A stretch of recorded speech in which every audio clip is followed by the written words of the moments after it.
Ai, meu Deus, o Brasil estreou na Copa. Brasil em campo, um povo unido pelo mesmo ideal. O povo na Times Square mostrando pro mundo que isso aqui é Brasil. Ai, que coisa mais linda. E o brasileiro, aliás, é sempre um espetáculo à parte.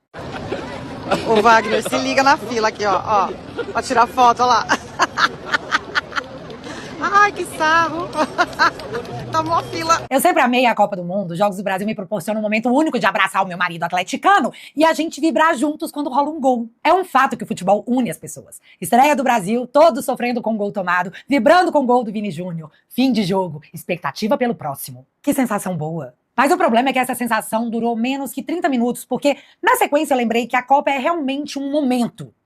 Mas a nossa realidade é outra. Durante muitos anos da minha vida, eu aceitei que aqui é Brasil, o mundo pode estar acabando, mas se tiver pão e circo, a gente vai pro dia seguinte e esquece. Só que agora tá diferente. Agora a galera não tá afim de esquecer. Eu não tô afim de esquecer porque eu estou absurdamente consciente do que tá rolando agora mesmo, nesse momento. E sim, eu consigo enxergar a esperança que essa galera tá sentindo de ver a Copa abafar o escândalo que eles estão envolvidos. E está me irritando profundamente porque não é justo usar a alegria de um povo tão sofrido para se enterrar o mal que essas pessoas causaram a esse mesmo povo. Eu não sei se você entendeu a dimensão das revelações das últimas 72 horas. Acontece tanta coisa que a gente acaba esquecendo onde os fatos vão se conectando. Muita gente esqueceu. Mas eu lembro. Eu não quero estragar o momento Copa de ninguém, até porque o Brasil sofre tanto que curtir a Copa é quase férias da tragédia que vivemos. Mas esses caras estão contando com as suas férias na vigilância, que o assunto desapareça. E é então que eu lembrei que eu levo muito a sério aquele negócio de no nosso turno não. Para os que recusaram o pão e circo de sempre, chega mais. Deixa eu te atualizar.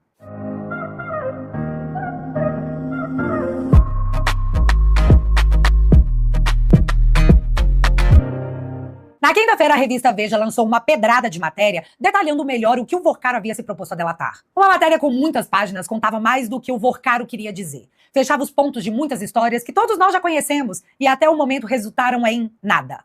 Absolutamente nada.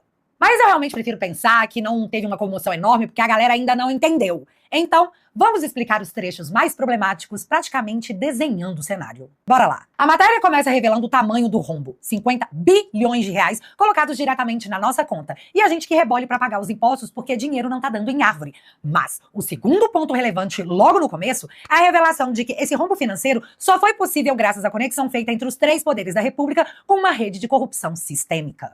E a matéria então conclui em sua análise inicial que, por enquanto, Vorcaro só disse, mas que se ele provar o que disse, que aliás ainda é muito pouco, o caso Master subirá a um patamar inédito em termos de escândalo. Essa é a gravidade da situação, mas vamos aos fatos que Vorcaro promete entregar com provas. Davi Alcolumbre inaugurou a lista da matéria, nos contando que Vorcaro se comprometeu a entregar o próprio Alcolumbre em pelo menos uma das situações em que Alcolumbre teria favorecido os interesses do Master no Senado, ou seja, usando a instituição e o seu cargo para isso. E que em troca ele teria recebido, ele, Davi Alcolumbre, 155 milhões de reais numa conta no exterior, viabilizada por Augusto Lima. Augusto Lima, homem completamente conectado ao PT da Bahia. E galera, isso não é páginas de um diário com pensamentos aleatórios. Isso é uma proposta de delação onde o Vorcaro sabe que o que ele mencionar, ele precisa provar. Logo, se ele disse que entregaria o Alcolumbre, é porque ele tem meios de provar isso. E é óbvio que tem, porque foi ele que pagou, né? Sabendo disso, o desaforo que a população brasileira levou para casa, vinda do Alcolumbre, agora faz total sentido. Ele matou no peito a não abertura da CPI do Master e bancou o discurso e o desgaste porque a investigação provavelmente seria muito pior. Posta a questão de ordem levantada por vários parlamentares na sessão do Congresso de hoje, que requereram a leitura do requerimento de criação da Comissão Parlamentar Mista de Inquérito, a presidência esclarece que, conforme disposto no parágrafo 2º do artigo 156 do Regimento Interno do Senado Federal, primeiro subsidiário do Regimento Comum, as matérias do expediente serão objeto da leitura a juízo do presidente. Além disso, o inciso 1 do parágrafo único do artigo 214 do mesmo regimento do Senado dispõe que requerimentos de leituras de matérias devem ser objeto de despacho da presidência. Portanto, o momento da leitura é um ato discricionário da presidência da mesa do Congresso Nacional. Agora eu fico me perguntando uma coisa. Como que a sociedade brasileira acordou e não exigiu que o Alcolumbre fosse afastado do seu cargo pelo menos durante o curso das investigações? Como que nós tivemos a capacidade de receber essa informação, de analisar o contexto e dizer, ah lá, é o Alcolumbre, sabia que ele estava envolvido nessa. E vida que segue? Esse cara é o presidente do Congresso Nacional. E se isso aqui fosse um país minimamente democrático, o próprio Congresso exigiria o seu afastamento imediatamente. O povo estaria na rua em manifestações maiores do que a do impeachment da Dilma. Mas a gente não fez nada. Aliás, muitos senadores não fizeram nada porque eles gostam de refrisar o quanto Alcolumbre é um cara bem relacionado. Então, tem o fator amizade. E o povo que se dane. Você votou nesses caras. Eu votei neles. Param! E esse fator amizade se mostra evidente quando, em meio às investigações, após busca e apreensão e a delação do Vorcaro entregando seu amigão Ciro Nogueira, o Alcolumbre o mandou pro evento da ONU, tipo, só vai, Ciro, vai logo. Mas continuando, Vorcaro também se dispôs a, enfim, entregar a relação com o Rui Costa, ex-governador da Bahia, e com Jacques Wagner, senador da Bahia, onde a ascensão do Master começou. E se você quiser entender melhor, assista o meu último vídeo que tá bem explicado. E uma coisa que me pega muito é que o Rui Costa não apareceu ontem nas páginas policiais. Rui Costa era o presidente do Consórcio Nordeste, o cara que pegou 50 milhões do povo brasileiro em plena pandemia, dizendo que compraria 300 respiradores para salvar vidas. E para isso, Rui Costa assinou um contrato com uma empresa chamada Hempcare, especializada em Essa empresa sumiu com o dinheiro e o povo morreu esperando os respiradores que nunca chegaram. Rui Costa não foi chamado de genocida. Aliás, ele sequer foi cobrado por ter pego 50 milhões do povo brasileiro em plena pandemia e simplesmente ter desaparecido com ele. Rui Costa saiu dizendo que o contrato estava em inglês e que ele não fala inglês, então meio que ele não sabia o que ele estava assinando. Senhoras e senhores, isso é Brasil. Só que essa semana saiu uma matéria que dizia: fundador da REAG é suspeito de lavagem de dinheiro no inquérito de respiradores de Rui Costa. Pra quem não sabe, a REAG é uma gestora de fundos de investimento. E a REAG é suspeita de ter lavado os 50 milhões dos respiradores. E a REAG tinha contrato, sabe com quem? Com o Banco Master, do Vorcaro, que agora tá disposto a entregar o Rui Costa. Você tá entendendo a ligação disso tudo aí? Ou eu tô ficando louca? Para lavar o dinheiro dos respiradores contratados por Rui Costa, a Polícia Federal rastreou o caminho do dinheiro e concluiu que os recursos passaram por diversas transferências bancárias na tentativa de esconder a origem e o destino final do dinheiro. Galera, esse crime aconteceu em 2020 e até hoje, 6 anos depois, ainda não foi solucionado. Como que a Receita sabe quantos centavos você tem em uma conta poupança que você abriu com 17 anos, mas não sabe pra onde foi parar esse dinheiro? E o Rui Costa foi punido? Claro que não. Rui Costa caiu pra cima. Virou ministro de Estado do Lula, com foro privilegiado. Hoje esse inquérito tá lá na PGR. Quem sabe agora vai, né? Quem sabe? Mas eu vou fazer novamente a pergunta. Quantas pessoas perderam suas vidas na pandemia por esse crime que até hoje não teve solução e os culpados não foram punidos? Vale a reflexão e a sua indignação. Avançando, chegamos no judiciário e eu vou ler esse trecho porque esse desenho vai sair bonito. Abre aspas. Em conversas recentes com investigadores, ele, Vorcaro, citou um membro do judiciário que teria recebido 15 milhões de reais dentro de um negócio completamente fora do padrão. Segundo o relato, o pagamento foi efetuado por Fabiano Zettel, o cunhado de Vorcaro, que tá preso. Fecha aspas. Ai, gente, quem é o membro do judiciário que sabemos que recebeu o dinheiro de Fabiano Zettel? Toffoli admite ser sócio de empresa que fez negócios com o cunhado de Vorcaro. Ele nega, no entanto, amizade com o banqueiro. E o mais louco é que o Toffoli nega amizade com o Vorcaro, mas a PF encontrou nos registros de celular, além de várias conversas entre os dois, um convite para o aniversário do Toffoli e conversas com outras pessoas sobre os pagamentos ao Resort Tayaya. E isso não quer dizer absolutamente nada, galera, porque todo mundo convida desconhecidos para sua própria festa de aniversário. Quem nunca? Então, o que sabemos diante da matéria é que Vorcaro também está disposto a entregar Toffoli. E o negócio ganha um contorno ainda mais grave quando lembramos que o Toffoli aceitou ser o relator do caso Master, mesmo sabendo que era completamente impedido para tal. Mas não só isso. Ele determinou que os itens apreendidos nas buscas realizadas pela PF fossem lacrados e enviados diretamente a seu gabinete no STF, proibindo a Polícia Federal de analisar o material. Eu tô ficando maluca ou isso super parece obstrução de justiça? Ah, e ainda tem o agravante do que o Gilmar Mendes fez, porque quando a CPI do crime organizado quebrou o sigilo da empresa do Toffoli, uma quebra necessária para que se visse de onde saiu o dinheiro enviado ao ministro da Suprema Corte, Gilmar Mendes desarquivou um HC de 2021, em que ele era o relator, deixou que a empresa do Toffoli peticionasse dentro desse HC só para garantir que Gilmar Mendes decidisse a questão, e na sequência Gilmar determinou que se a quebra do sigilo já tivesse sido feita, que fosse imediatamente destruída. Na sequência, como se nada tivesse acontecido, ele arquivou novamente o HC, que era de 2021. E aí, quando o relator dessa CPI pediu o indiciamento do Toffoli, do Gilmar Mendes e do Alexandre de Moraes, o Toffoli falou que queria caçar esse senador, porque como ele ousa. Assim, ó, na nossa cara. Mas mais explícito que essa parte que, obviamente, é sobre o Toffoli, é a parte sobre o Alexandre. E como o imperador costuma confundir opinião com ataques à democracia, eu vou ler o trecho da matéria e emitir aqui a minha opinião baseada no que saiu até agora. Porque dessa vez, eu acho que eu não tô louca. Abre aspas. Vorcaro se prontificou a contar também os detalhes da atuação de outro membro do judiciário que, segundo o ex-banqueiro, agiu secretamente na defesa dos interesses de seu banco quando a instituição já estava na iminência de ser liquidada pelo Banco Central no ano passado. Fecha aspas. Então, um membro do judiciário que agiu secretamente na defesa dos interesses do Master quando ele estava prestes a ser liquidado. Segura essa sequência. Primeiro ficamos sabendo que no início de 2024, o Master contratou o escritório da esposa do Alexandre de Moraes por 129 milhões de reais. Depois ficamos sabendo que o Alexandre de Moraes procurou o Galípolo para pedir pelo Master junto ao Banco Central, com ligações e uma ida do Galípolo até o gabinete do próprio Moraes. Mas ele disse que estavam falando sobre a Magnitsky.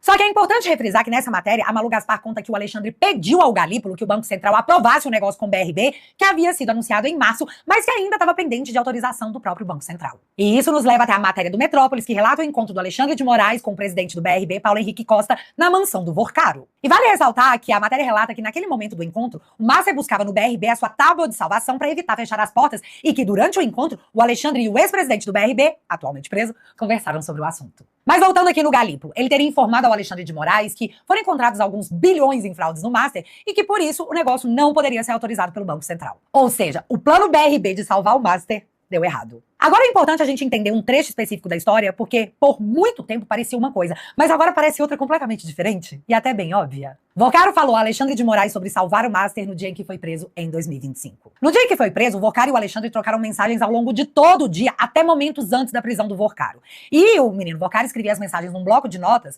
printava e mandava para o Alexandre com visualização única. A conversa só pode ser recuperada porque o Vorcaro foi preso, e aí ele não teve tempo de apagar as mensagens que ele tinha escrito no bloco de notas e enviado para o ministro aquele dia, que vale informar. Respondeu a todas as mensagens do Vorcaro. E nessas mensagens trocadas, o Vorcaro deixava o Alexandre super ciente das movimentações que ele estava fazendo para tentar salvar o banco da liquidação, já que o Banco Central havia dado a ele um prazo para ter um aporte de 2 bilhões no Master ou fechar as portas. E esse prazo tinha acabado. Como o negócio com o BRB foi bloqueado, o Vorcaro saiu correndo para tentar outros meios. E era exatamente isso que ele estava relatando ao Alexandre. E aí todo mundo se perguntava por que o Vorcaro estava tratando sobre esse assunto com o Alexandre. Ele era psicólogo e ninguém sabia? Ou era só um bom amigo? Porém, no meio desse diálogo, a pergunta que mais repercutiu foi a que Vorcaro fez ao Alexandre. Conseguiu bloquear? Vorcaro foi preso no aeroporto enquanto se preparava para ir para as Arábias, segundo a Polícia Federal, numa tentativa de fuga. Então, muita gente começou a se perguntar se o Vorcaro queria saber se o Alexandre havia conseguido bloquear a prisão iminente. Só que, no dia seguinte à sua prisão, o Vorcaro assistiu o Master ser liquidado, literalmente no dia seguinte. Então, eu acho, achismo baseado em toda a minha experiência assistindo séries policiais, que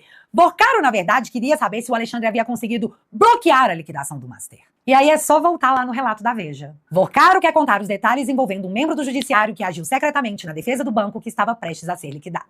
Viu? Nem precisa ser um Sherlock Holmes para chegar no mesmo achismo que eu. E sobre o contrato de 129 milhões, primeiro, tanto Vorcaro quanto a Viviane, esposa do Xande, disseram que foi para pagar os relatórios de compliance. Eu não consigo falar isso de forma séria.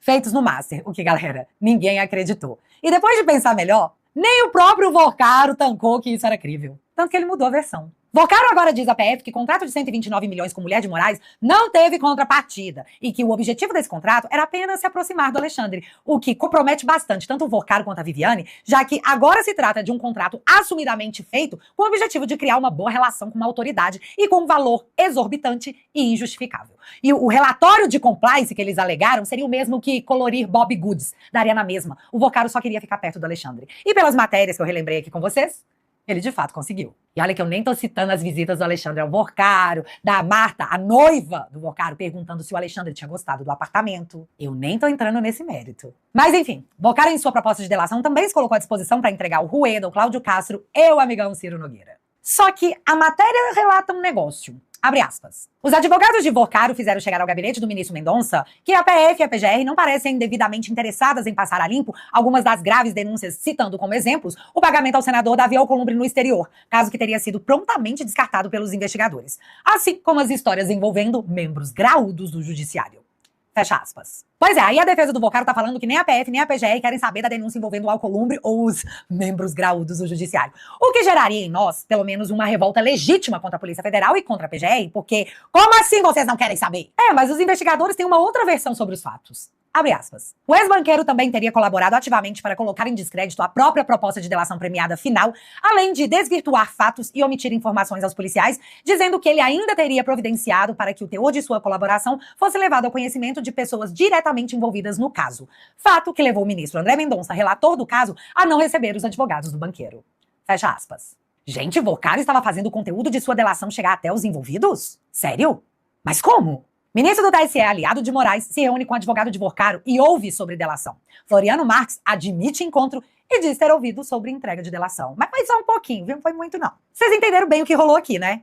E o mais louco é pensar que o Alexandre do Velho Testamento mandou prender o general Braga Neto em 2024, porque em 2023 o pai do Cid teria ligado pra ele e eles teriam falado alguma coisa sobre a delação do coronel delator. Na época, o próprio Alexandre chamou isso de obstrução de justiça. Agora, aparentemente, é só curiosidade. Mas o que você precisa realmente entender é que os investigadores dizem que o que o Vorcaro contou até agora em sua delação, eles já sabiam. Todos os nomes citados já estão nos jornais há meses. A PF tem 8 aparelhos de celular do Vorcaro, galera. Então, o Vorcaro não tá colaborando. Ele tá apenas confirmando o que a Polícia Federal já sabia. Não tem nada novo em sua delação da qual a PF nem precisaria para poder fazer o estrago que está prestes a fazer. A PF também deixa claro que ele está tentando livrar algumas pessoas, inocentar algumas pessoas. Como, por exemplo, não tem uma linha sobre a reunião do Lula junto ao Alexandre Silveira e o Rui Costa na companhia do Galípolo, onde o Lula disse pro Vorcaro não vender o seu banco e esperar o cara dele, o Galípolo, assumir o Banco Central. Não tem nenhuma informação que a polícia já não soubesse. E é muito louco pensar que a Polícia Federal já sabe de tudo isso tem um tempão e que nada aconteceu nos últimos 7 meses. É o infinito de tempo que o Vorcaro precisa para poder cobrar os favores que os poderosos de Brasília o devem. E quem sabe conseguirem tirar ele dessa. Você duvida que é isso que tá acontecendo? Porque no Brasil nada é impossível. E o último fato interessante que eu vi essa semana foi a repercussão em cima do nome do Alexandre com um editorial brutal do Estadão que dizia: a desmoralização internacional do STF. Itália rejeita extradição de Zambelli porque Moraes não poderia ser o juiz e a vítima ao mesmo tempo. O direito precisou atravessar o oceano para chegar a uma conclusão tão óbvia. E pra mim esse editorial não passou de uma cretinice do Estadão, porque dizer isso a essa altura do campeonato, após assistir ao Alexandre ameaçando o Cid em seu depoimento que foi usado para condenar o presidente Bolsonaro e seus aliados na tentativa de destruir um movimento político considerado rebelde, indesejável, aconteceu na nossa cara. O Estadão validou o que tá acontecendo agora. Todos aplaudiram o que fez a Suprema Corte, dizendo que, era um momento excepcional. Mas aí agora os caras vêm com editorial dizendo que o direito precisou atravessar o oceano para uma conclusão tão óbvia. Quando a gente dizia isso, vocês nos acusavam de ataques antidemocráticos. Cretinos.